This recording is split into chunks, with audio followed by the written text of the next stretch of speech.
underdogs. That just doesn't sound right. Better defense, playing with house money. Dak's been very good in these big games. And by the way, the crowd's going to be neutral at most. E.J. Manuel. By the way, there's only 2 college quarterbacks ever that have won 4 bowl games. You're one of them. You were like 26-5 as a starter, a first-rounder, 5 NFL seasons, 4 with the Bills, 1 with the Raiders, and you'll still play if called. So you'll probably be back in the league.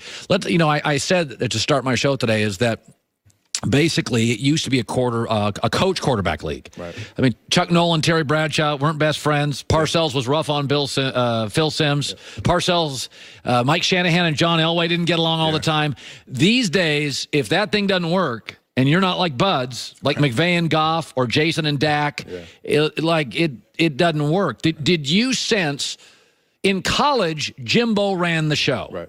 But in the NFL, did you sense you were given more freedom and power in the NFL as a quarterback? 100%. I think in the NFL as a quarterback, you're basically an extension of the head coach. I think you guys more or less work together versus the head coach being the figurehead and then you're the quarterback as just a player. You're not just a player as a quarterback. And I think your teammates also know that too. They know that if you say something or if you co-sign on something that the head coach says, everybody else will follow. It's funny that we're seeing now guys that have never even been coordinators get head coaching jobs. Yeah. Like, it's crazy, right? Some of it's because it's cyclical. We used to have old coaches. You used to have to win with defensive coaches. Then it was offensive coaches. Now it's young offensive coaches. Tell me the difference. Coaching in the NFL, I think, is harder. First of all, I think the talent's closer. Correct. It's not like Bama plays Kentucky. We know has better players. Right.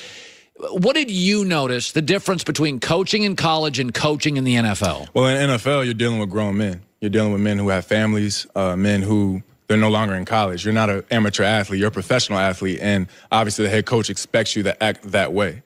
And so at the end of the day, that's how you earn your living. You know what I mean? So for a head coach in the NFL, all you really have to do is manage. Of course, you still make decisions and you have to make hard decisions sometimes as far as with personnel and things like that. But you have a general manager, you have scouting, you have all those different departments who can kind of help make those decisions for you. But as a head coach, you have to go out there and win. And if you have great players, a guy like Sean McVay, he has great players around him.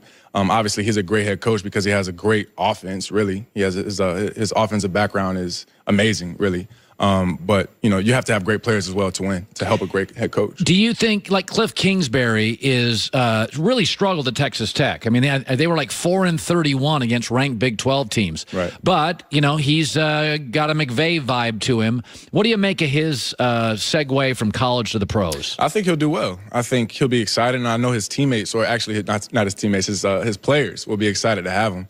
Obviously, he has a young quarterback in Josh Rosen, a guy who, I know wants to continue to learn the game and continue to have more opportunities to have starts and go out there and make a name for himself. And I think Coach Kingsbury is going to look at it the same way. He's going to want to go out there and have a great product, and I think he'll do a great job. Let's go to the 4 games this weekend. Personnel on all these teams. All right, so the Colts are red hot. Yeah. Most of us, myself included, think they're a year away, 9 draft picks, $100 million in cap space from being frightening. Right. Like next year, they may be the favorite. Yeah. Now, this year, I feel like Kansas City, it's their year. Right. When you look at that game, is there a place you lean? Well, I say Indy has the advantage a little bit because they played last week. I think a lot of times when you take a week off, sometimes you might come off that week and might be a little lethargic or whatever. Yeah. And obviously I know Kansas City is going to come out and be red hot. I mean, Patrick Mahomes is one of the best quarterbacks in the league in his second year in the NFL, his first year starting. So that says a lot about him, and he has great, talent around him. But I think sometimes when you have that week off, it's not always the most productive thing when you get into the playoffs. Now, fans think a bye week's a big advantage. Yeah. You didn't love it. I don't think so. And I've never been in the playoffs, so I can't speak. But I do know that when you have that week off or, 3-4 days off going into another week of practice, sometimes it's not always the best thing for you. And, I would be looking forward to see how Kansas City comes out early in that game. Yeah, so you think the Colts have a real shot? I think they have a shot. Yeah. I mean, this is the playoffs, and this is the NFL. So there's both teams have great talent. Andrew Luck is playing out of this world right now, and his receivers and O-line is doing a great job for him. His defense is playing lights out, so I think it'll be a great game.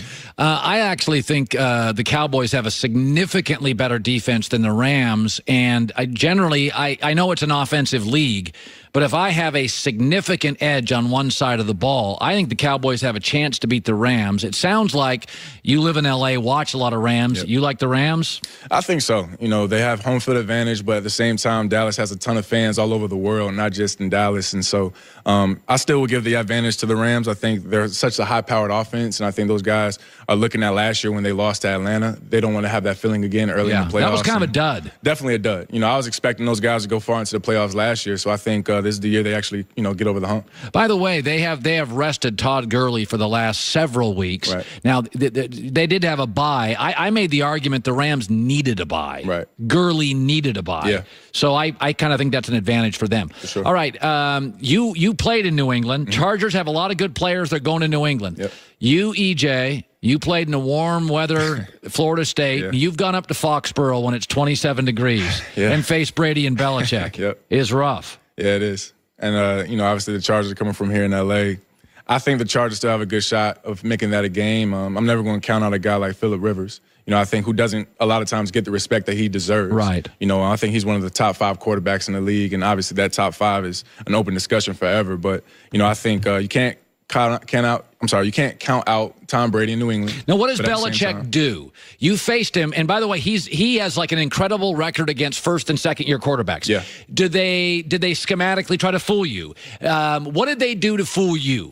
Yeah, well, I was a rookie, a second year player, so obviously anything that they threw at me, it was really my first time seeing it because it was my first couple of starts. But if we're looking at this game this week, Phillip Rivers, he's seen everything. And I think one of the best things that he does, he gets the ball out of his hands very quickly. He does. So I think that'll help, kind of put New England's rush to, a very minimum. But at the same time, on the flip side, the Chargers have a great pass rush as well. So they can get after Tom. I think it'll be a good game. Finally, Saints host Philadelphia, big favorites, Drew Brees. It's not the Saints are not, they score a lot of points, but they don't throw the ball deep. Brees doesn't have a cannon. Right. Meanwhile, Nick Foles is crazy, and we all think he's a backup, and he's crazy, and he keeps winning these big games. When you watch Nick Foles, he doesn't have the biggest arm. He's not the biggest guy. He's not the greatest athlete. What does he do that you like? Nick takes care of the ball. He's extremely consistent. He allows his team, he allows his receivers to go out and make plays for him. I don't think Nick doesn't try to necessarily win the game. Now, Wentz does that more. Yeah, and that's okay. Carson will take a couple more chances and things like that. But when I watch Nick play, he's very efficient. And I think as a backup, sometimes that's, good for you. You don't want to go out there and try to do too much. You want to really nestle yourself into the game. And then obviously as things start to go well, then you can start doing a little more. EJ Manuel joining us. When, playoff games, and you said, you didn't play in the playoffs. But it is funny. You've got bonuses. You've got, these are different. When you've talked to players, because some of the Bill players you played with had been in the playoffs, there is, people say it's football game's a football game, but the playoffs do feel different. Like everybody's watching. The ratings are magnificent. For sure. For sure. And I just can't, here's where I come down. I can't see New England losing.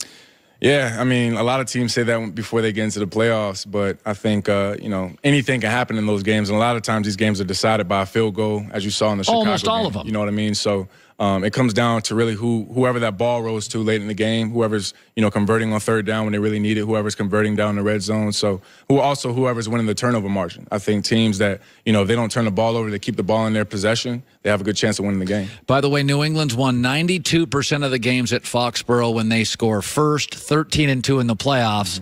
So they will be very ready to go offensively. New England wins games when they score first. Back-to-back Charger road trips. They could not travel further east than New England. EJ, it's great seeing you. Great seeing you too. Thanks, Carl. All right, coming up next hour, Kareem Jackson in studio, the Houston Texans. He faced Andrew Luck a couple of times this year, did not necessarily do well. He has faced Patrick Mahomes, Brady's, so he'll be coming up next. Dak, he faced Dak as well. The Washington Capitals take on the Boston Bruins, 10 Eastern, tonight's Discover Card Key matchup. Get your free credit scorecard today, even if you're not a Discover customer. Go to discover.com/credit scoreboard. Limitations apply. We have a great third hour coming up. Don't go anywhere in Los Angeles. With Joy, it's The Herd.